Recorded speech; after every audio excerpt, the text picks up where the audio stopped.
And we agreed that the government need to rationalize subsidy. But when the cabinet makes a decision, MCA minister is part of it. But the important thing is that when it comes to implementation, sometimes the government needs to fine-tune its decision so that any bottleneck or dissatisfaction can be rectified. It doesn't mean that when it's cabinet decision, it is cast in stone. Nobody can change it already. That's not true. So there is no need to threaten fishermen. And Ismail Sabri obviously got it all wrong when he said that I was in the National Economic Council and I never object. I was not in the National Economic Council because I was on leave. So if minister concerned, in this case the domestic trade, have engaged the fishermen and understand their problem, then all this problem will not have arisen.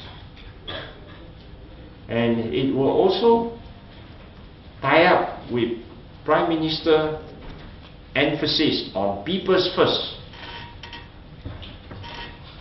So if you don't want to see people and threaten people, it doesn't gel up with Prime Minister's emphasis on people's first and performance now. Normally nowadays when it's economic things, it may go to EC or you may go to cabinet, but yes, you normally will go to both.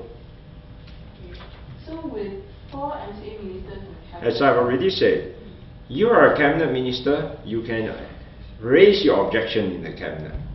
But once it's a collective decision, they have to abide by it. That's how the government functions.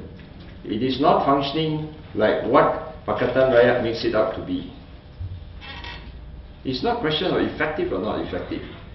It's a question of the minority that have to respect the views of the majority. In this case, as we said, they are still enjoying subsidy.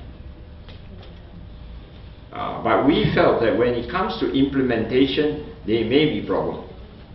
For in this case, suddenly it's removed, and there is a 44% increase jump in the cost of the diesel. So maybe the government should relook at it. It doesn't mean that we are cabinet, as I've said, it's decided. It does not mean that it is cast in stone, it can never be changed. You all must get used to the idea that the cabinet makes a decision. And then when it comes to implementation, there are problems. And that's where the ministers or other people who should reach out to the affected party. Well, they have the right to go on strike, as I've said earlier. Strike does not solve the problem. When they saw me, I told them. Strike, if that solved the problem, then there is no need to talk about it. They just go on striking, and the problem will be resolved. Strike does not solve the problem.